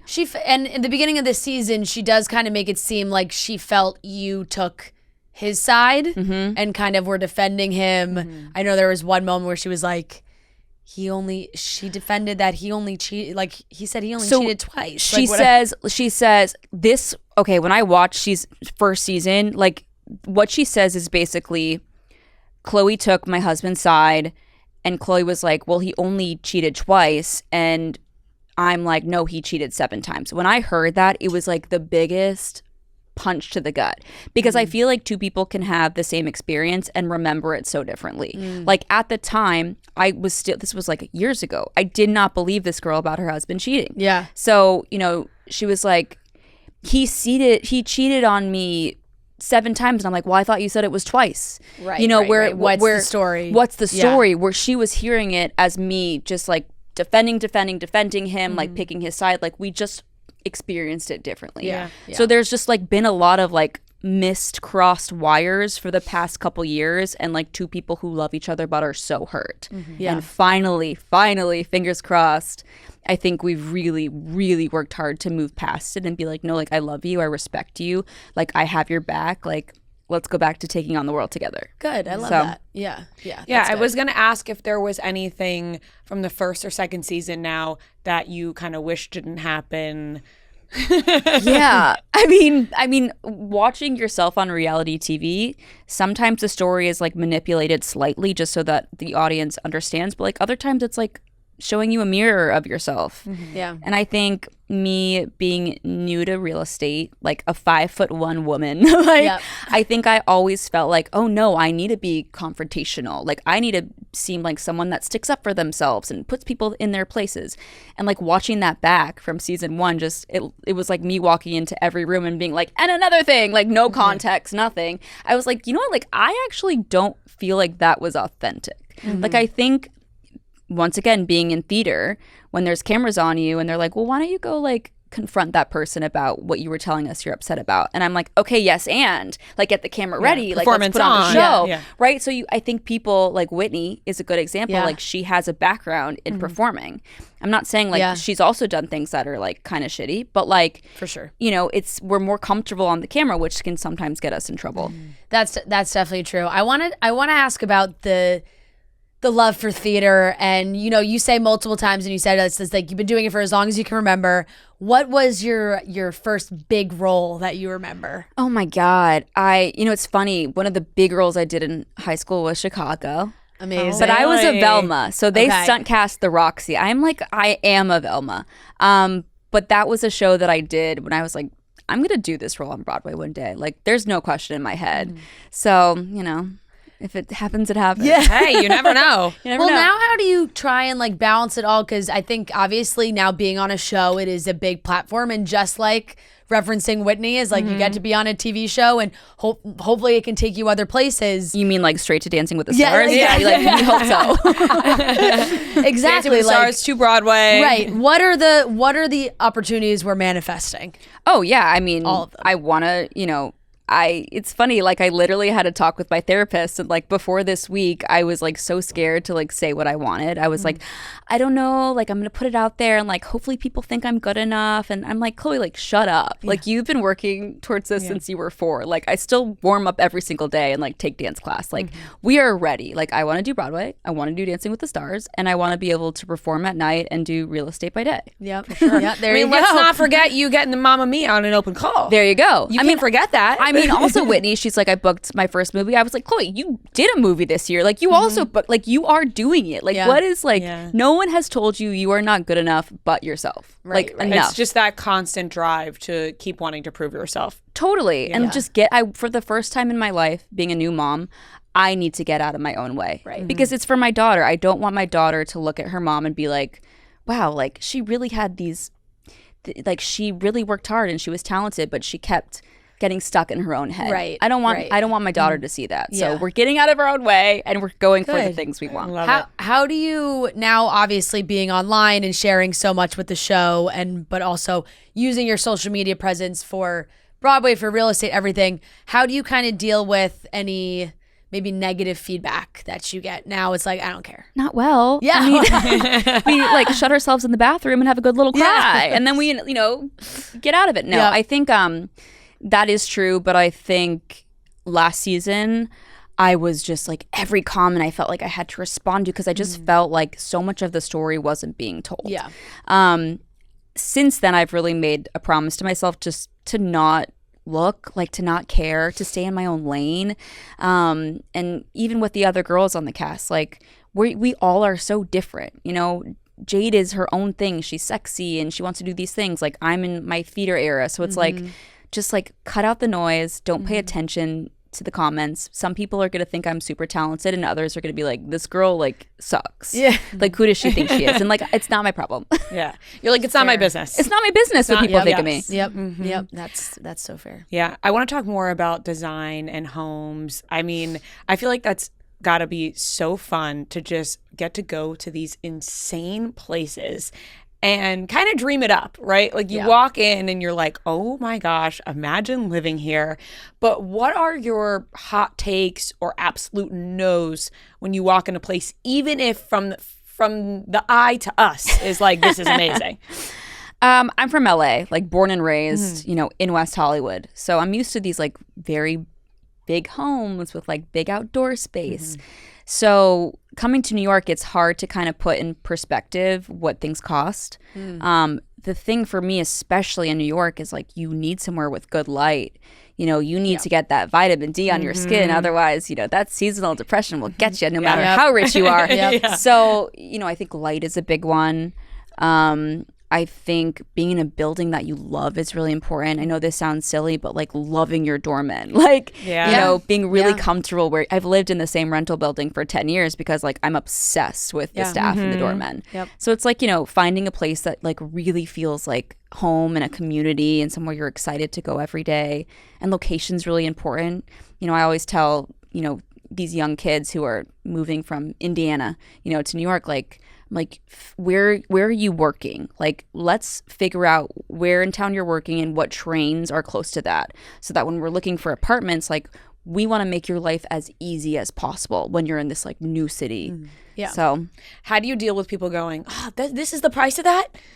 Especially in New York. I'm like, girl, I know, like I hear you, like I totally understand where you're coming from. But it's New York City, you know. Like, if you don't want it, I can guarantee you someone else will. That is true. So, you know, if you love it, you better, you know, buckle up. That is very true. We see some insane properties on the show. What has been the craziest space you've gotten to see in Manhattan through working with Serhant? I think Ryan's $250 million listing was insane. Like, it was so high up that your ears would pop. Like, it was just the opulence of it and the views, and it was really crazy to think like, wow, this is a $250 million apartment. The amount of people in the world that can afford this is like 13. Like, you know, it's like it's too high up. I wouldn't want to live there anyway. No, exactly. So this is not for me. The altitude up here. I want to say, like, I mean, it's so crazy to me, and I'm so fascinated by New York City real estate from just now. I've been living in the city for almost 10 years. It'll be 10 years next year. Congratulations. Thank you're a real you. New Yorker. Yes. And I was, and you know, I was on the Upper East Side, and now I'm in Chelsea, and it's just been like I still just hold on to being in New York, despite, you know, some of my friends starting to move to the suburbs and like make these changes. But I like, especially watching this show, I love seeing what you guys are showing, and then I'm on Zillow, like I'm on Street Easy looking at like all the apartments and everything in the area. Like, what's your biggest advice to people in New York who are, you know, trying to find something that is suitable for their family? In real estate, I guess, you obviously. really have to look at what makes sense. You gotta run the numbers, you know. And there's always a catch in New York. There's not ever gonna be that perfect apartment that ticks every single box. But you have to look at it like, what makes the most sense for me and my lifestyle and my family, and go from there. And it's really important to not only look at the price, because that's the one thing about New York on the buy side is like, we have maintenance, you know, we have the taxes. Some of these buildings, it can be astronomical, but the price is low, or vice versa. But, you know, you have to really kind of let go and think of, where am I going to be the happiest? Yeah. That is true. That is very true. And if you're a renter, like, get all your documents in order, or you're not going to get the apartment. That is great advice too. Just have the documents ready. That's like, if I could give any advice to young people, is take all the documents. There are 5. You can email me if you need to know exactly what they are, but put them in a PDF. Yeah. Because the way that landlords pick the person that's going to get the apartment is like the first one in with the deposit and the documents that check out. Right. Like, Exactly. send them to the broker. Even if it's like you're not sure about it, like, it's going to hold your spot for a beat. Yeah. So this is kind of a random question, but my friends and I were talking about it, so I want to know your opinion. Oh God, here we go. No, this is like once again very real estate focused, but there's all these TikTok accounts now that are people like walking into these insane apartments, and they're like, this apartment is for rent, and it is like, these are gorgeous Tribeca lofts, and they're like, it's $5,000 a month, and I'm like, what am I missing here? What are we missing with those people? Like, is it all just, are they just scamming people? They're like, DM for an interview. That is what we call a classic bait and switch, my friend. That is unfortunately the name of the game for a lot of these like slime ball real estate agents in New York. I got my first apartment on a bait and switch. I saw something like that online, and this like random broker was like, oh yeah, let me take you there. We get out front, he's like, oh, can't get you in today, but actually I have 5 other ones that I can show you. It's a bait and switch. It is, low-hanging fruit, as I like to call it. No, those are big on TikTok right now. They're huge on TikTok, and they keep coming up on my For You page, and I'm like, the amount that I pay in rent for where I live, this makes no sense. If it looks too good to be true, it is not real. That is what I tell everyone. I know. And then I'm always in the comments, I'm like, because people are like, I'm interested, and they're like, okay, DM me your application. I'm like, oh my God, people are really going through and reaching out to these people. It's actually worse because I think they're having people send in an application and money, like a deposit. Right. So not only is it probably a bait and switch, like it's a big old scam. Yeah. Yep. Well, they're just like scamming people that have never lived in New York or don't know anything about real estate in New York, and that's how you're going to get people like that. Totally. I mean, literally, like they're preying on people that just don't have any idea, which is just messed up. I mean, my mom is like getting it, like just from like Amazon and Google. And Bitcoin, It's like, I mean, all the calls and the texts. Yeah, you got to be careful. You got to warn the parents out there. You got to warn them. I'm like, hang up. You have to warn them. Hello, Jen Shaw. That's exactly why she went to jail. Scamming old people. Okay, we have one last question for you. It is our Armani Luminous Silk Concealer sponsored question. We love Armani Luminous Silk Concealer. The best. I know it's been a while since you guys filmed, and we do get to see some updates on social media. And one that I did see was that Townhouse, the musical, did sell. It did. Can you give us little details on how that went down? You kind of see... So it's interesting in New York City, like things can fall through. Yeah. So you kind of see us negotiate an offer, which we got. That one ended up not going through, but luckily we got another offer that came in, and that one did close. But especially with townhouses, there's a lot of due diligence. Yeah. There's a lot of inspections that have to happen. And sometimes, it can really add up. So, like I said, in New York City, there's always a catch. Yeah, that is very true. There's one townhouse that's near where I live, where I walk my dog past it like every day, and it has the Serhant sign out front, and it's like, who's on the list? I'm not quite sure. Get them off. That's my territory. It's a stunning apartment. Like, it's an apartment. It's a stunning home. Yeah. And I was like, you know what? For the first time the other day, I was like, let me look up what the listing price is on this. Yeah. It's like let me take a gander. Just like an easy $25 million. I was like, oh, maybe not. I think that's actually just Taylor's listing. It might be. I'll see if I can get you a deal. I was like, this home is stunning, but it's on like 22nd Wow, Street. you were feeling really confident, weren't you? You were like, let me check out this. Let me just go check out how. It's just a little townhouse. Well, you're manifesting. Yeah, exactly. Maybe one day. I believe in you. Chloe, thank you so much for joining us. We're so excited for everybody to watch the second season of Owning Manhattan on Netflix. Out now. Everyone can stream the episodes on Netflix and see all the amazing real estate and drama that you guys are getting into this season. Buckle up, baby. It's going to get messy. Thanks for having me, guys. Thank you so much. The only thing we love as much as our listeners are those delicious cocktails. Every live show, we're having a nice, delicious, refreshing Rumhaven cocktail, and we can't wait to have one with you in Philly because no one serves up real delicious drinks like Rumhaven. We'll have them at the shows. You got to try them. Rumhaven is made with real coconut water and no artificial flavors or preservatives for a clean and refreshing taste. And congrats to the sweeps winner, Denise, who will be joining us at the Philly show with a friend. We are so excited to have you there, and we can't wait to drink a lovely little Rumhaven cocktail with you. So head to rumhaven.com/chicksintheoffice to learn more.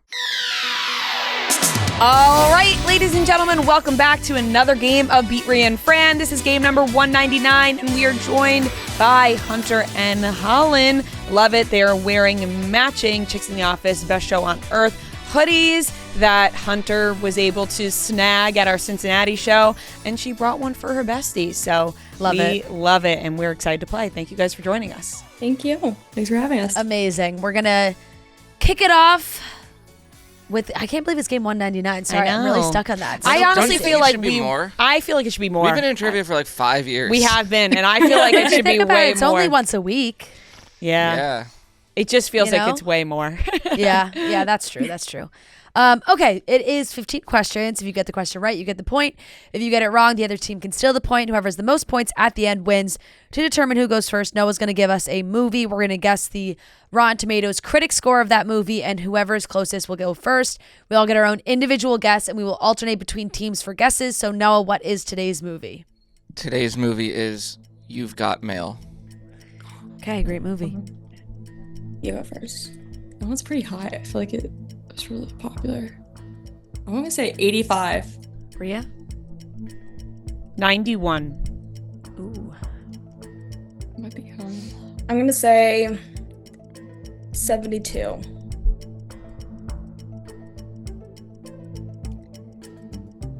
84. 72 is the closest. 69. Oh, Nice. Okay. Nice. Lower than I thought. Lower than I thought as well. It's like a rom-com though, right? Yeah, but Yeah. it's beloved. Okay. Question number 1 to Hunter and Hollyn.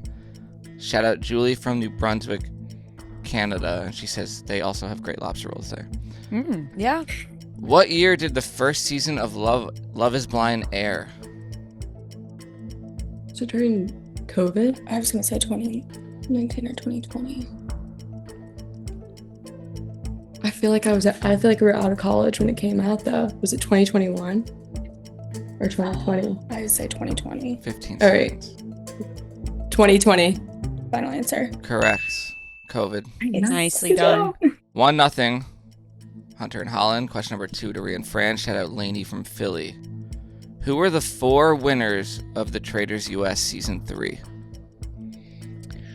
Okay, so this was this past season. It was Gabby Wendy, Dolores, Dylan Efron, and I thought just 3 people won. no, fuck. No, Dolores, Dylan, Gabby, seconds. and there's one more.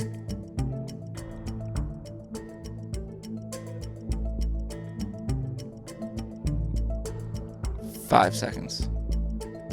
I don't remember. Ugh, Time is up damn it. to Hunter and Hollyn. You know it? No, I know it's Gabby, Dylan, Dolores. Is it that older guy that was on it? I forget his name. He's the English guy, right? Yeah. I want to say it's not John.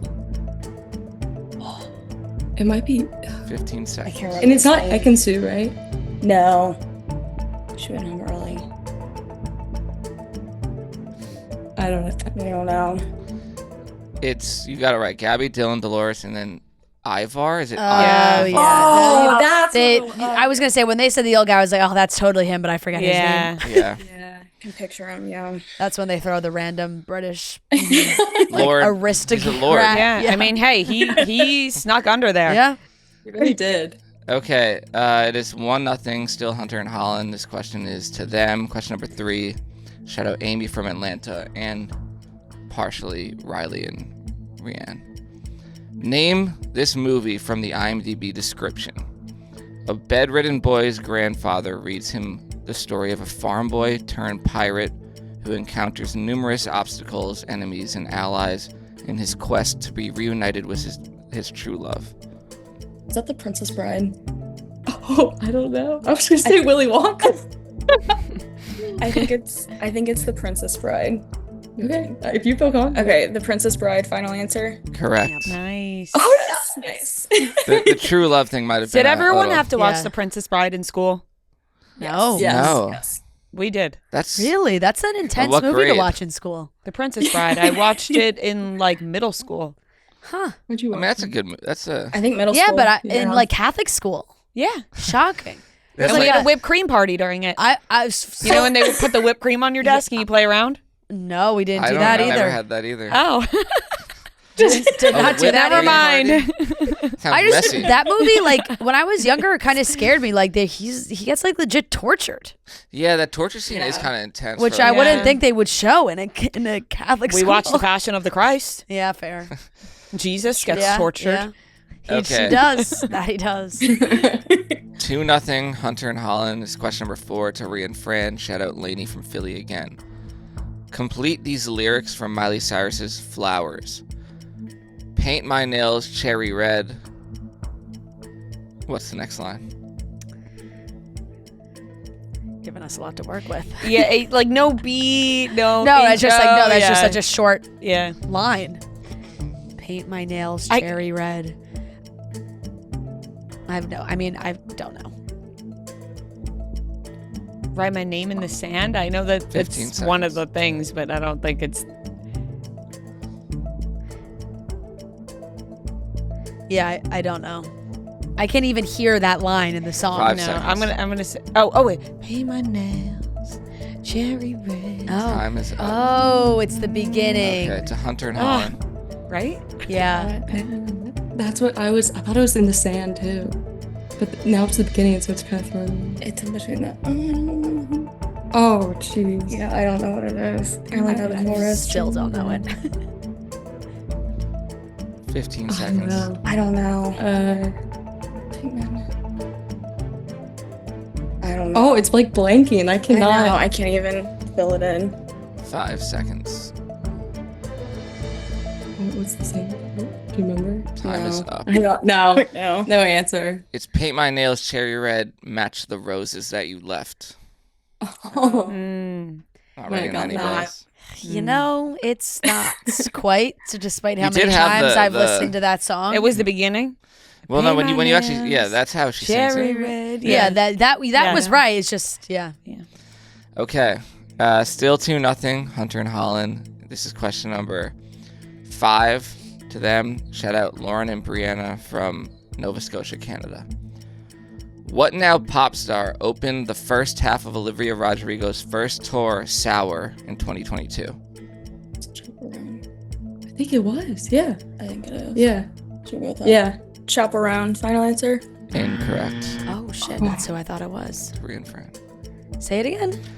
What now pop star opened the first half of Olivia Rodrigo's first tour, Sour, in 2022? Gracie Abrams. That's a good guess. Wouldn't be Tate McRae, would it? Oh. It might have been. I'm in between. 10 Same. seconds. I don't know if Gracie opened for Olivia 5. ever. Should we go? I'm gonna go Tate McRae. Yeah. Final answer. Incorrect. Oh, it's Gracie Abrams. Gracie Abrams. Fuck. Yeah. I'm Gracie sorry. opened the first half, and then Chaperone opened like one show on the tour. Oh, okay. But Gracie Abrams did the entire first half Oh, of the tour. that just did not. That did not pop in my brain. I need to really start going with my gut. Yeah, no, you were. That was right. I really do this quite did you often. see that one of Yeah, the- people commented how many minutes Ria said didn't go with her gut on it, or something with an answer. Okay, Ugh. still 2-0 Hunter and Hollyn, and this is question number 6 to Ria and Fran. Shout out Amy from Atlanta again. In Friends, where do Ross and Rachel spend their first night together? The dinosaur museum, whatever it is, the museum. Museum of. I'm just gonna say museum. Okay. I'm gonna keep it simple. Final answer. Correct. I would have taken museum, science museum, planetarium. Yeah. I've been watching a lot of Seinfeld lately, Good. so I thought that was gonna jumble me up right there. Yeah. Okay, 2-1 Hunter and Hollyn. Question number 7 to them. Shout out Ely from Denver. Ely from Denver. Eiley from Denver. In the Harry Potter... All over the place. In the Harry Potter series, what are employees of the Department of Mysteries called? Are they oars? Something of magic. Oh, I thought. I think they're oars. I know how to spell it, but I don't know how to. It's O-R-S. Do you feel confident? I do. Okay. Okay, I think they're called Oars. It's AURORS. Final answer. Incorrect. Shit, I thought that's what it was too. Say it again. In the Harry Potter series, what are employees of the Department of Mysteries called?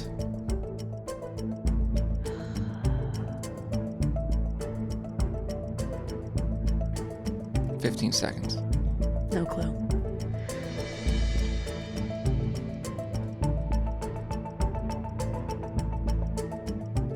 Yeah, I don't. I got nothing. Unspeakables. Oh, I don't remember That's all that. That's a book reference. Obviously, Harry Potter series. I Is don't really it's think definitely that's- not in the movies, though? I don't think so. I Yeah. don't think so. All right, well, That's all right. It's a book question. yeah. Yeah, It says series. Yeah, she did say series. Okay, still 2-1. Hunter and Hollyn. This is question number 8 to Ria and Fran. Shadow Emily from Florida. Name the movie that the character Melanie Smooter is from and the actress who plays her. Do you know what that is? Is this my This is our Ria and question? Fran. Yeah. This is Reese Witherspoon in Sweet Home Alabama. Final answer. Correct. Nice. Nice. No I idea. didn't even think that didn't come to mind. That's Okay, her OG name. tied up at 2.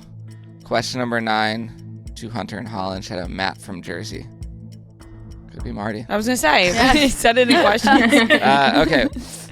What song contains the following opening 2 lines? She says she's no good with words, but I'm worse. Barely stuttered out a joke of a romantic stuck to my tongue.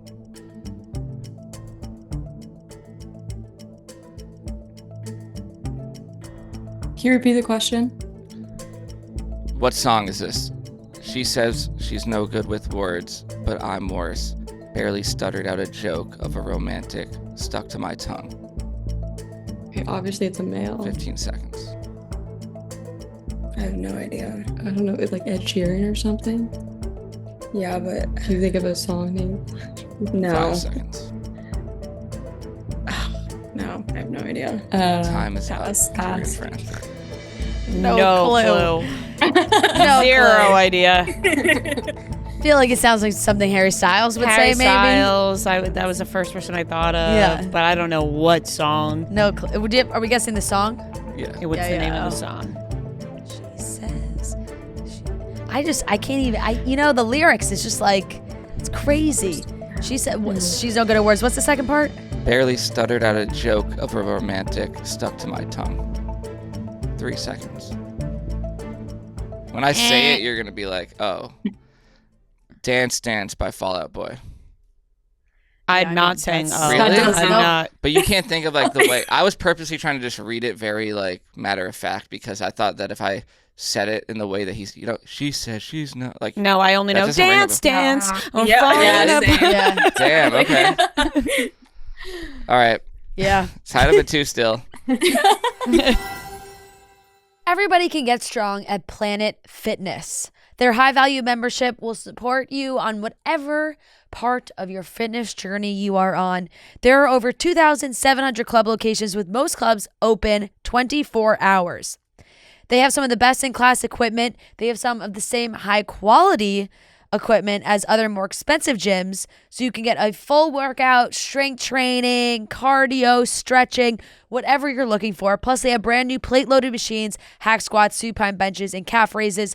Their staff is friendly and welcoming, and you can also try their unlimited free fitness training. So really, whatever you want to do, if you want to pop into Planet Fitness, maybe just walk on the treadmill for a little bit. If you're in a state where it's cold, it's winter, you don't want to be outside anymore, it's great to head in there just to get some steps in. If you're looking to start lifting weights or using some of the machines, Planet Fitness has it all.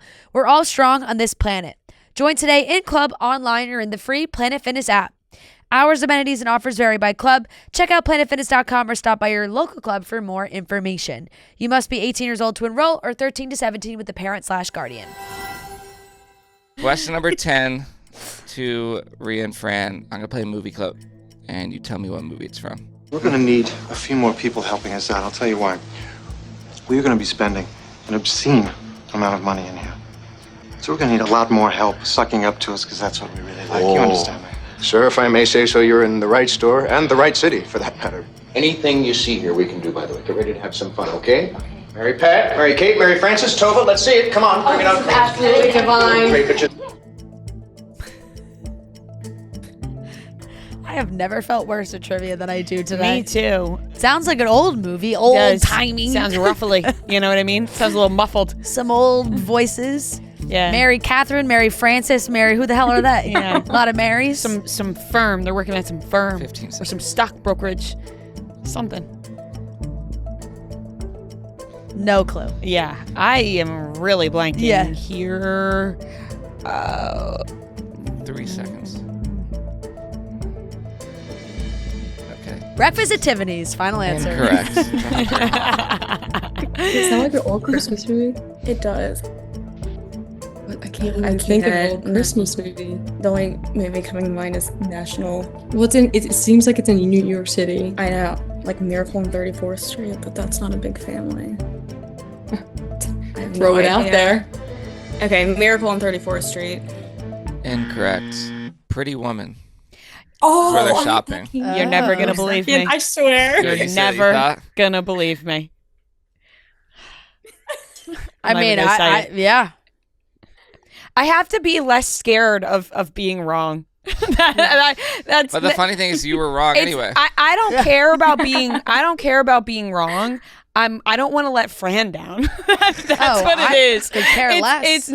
It's not me being. I'm like, I don't want to let Fran down. That movie sounded a lot older than the 90s. Yeah. Agreed. Okay. It is still tied up at 2. And this is question number 11 to Hunter and Hollyn. Shout out Amy from Atlanta again. What actors play the couple who is planning to adopt Juno's baby in Juno? Oh, Jennifer Garner. And is it Jason Bateman? I think it is. That's his name, right? Yeah. Okay, we're gonna go Jennifer Garner and Jason Bateman. Final answer. Correct. Nailed it. Nice. Crushed I it. feel like you needed a little more enthusiasm on that. Correct. That was a really good one. That was a good pull. All right. Correct. I think I've really only seen. I don't think I've seen Juno since it came out. It's been a minute. Yeah. Okay, 3-2. When Juno came out, I felt like it was inappropriate for me to watch. Fair. Does that make sense? Yeah.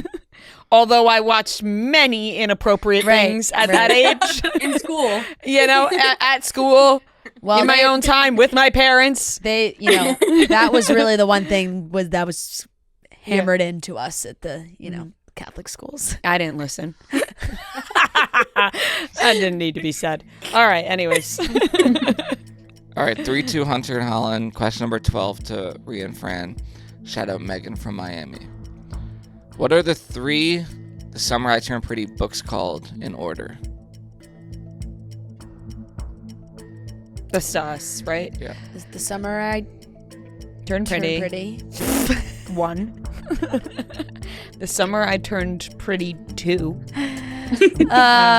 Shit. And I listened to all the fucking the audiobooks. The summer. 15 seconds. What the hell are they all called? It's escaping me. The 5 summer. seconds. I didn't read the first and second, and I only read the second half of the third. All right, time I'm is like up. I'm like the summer we fell apart. The summer we got fell married. together. To Hunter and Hollyn. Okay, it's The Summer I Turned Pretty. It's not Summer Without You, and we'll always have summer. You're a fire. Yeah. Final answer. Yes. Correct. Snap applause, snap applause. We'll always, We'll have, always have summer. summer. Yep. We'll always So have good. summer. That Yeah. was such a good pull. Yeah. All right, 4-2 Hunter and Hollyn. Question number 13 to them. Shout out Claire from Fargo, North Dakota. If I would have stuck with my gut, we'd be 4-4. Yeah. On That's So Raven, what was the name of Raven's fashion label in the later seasons?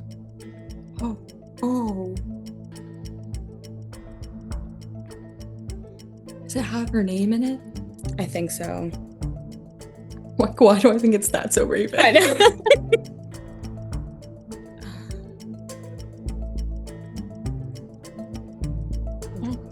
gosh. 15 seconds. You want to just go with that? Yeah, you can say. Okay, that's a Raven final answer. Incorrect.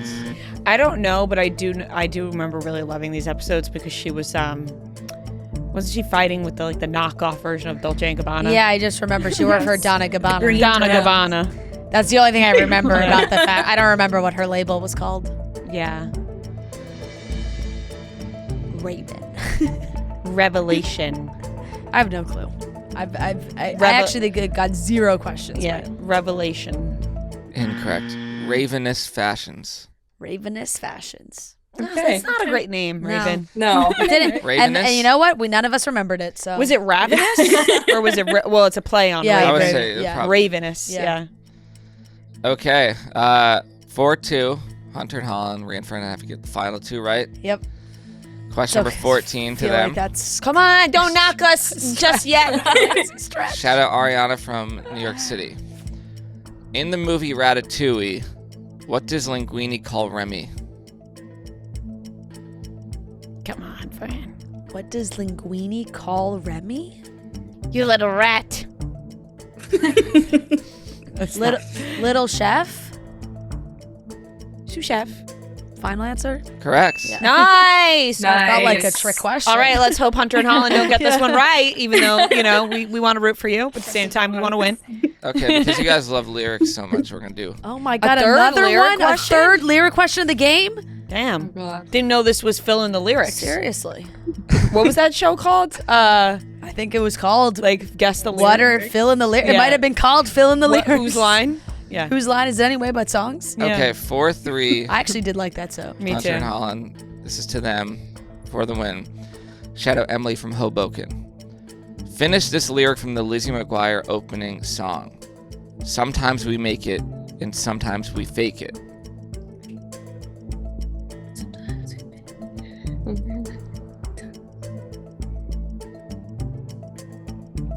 I can only think of the ending. And sometimes, I feel like it's sometimes we Figure. No. No, that's it. That's the that's the ending.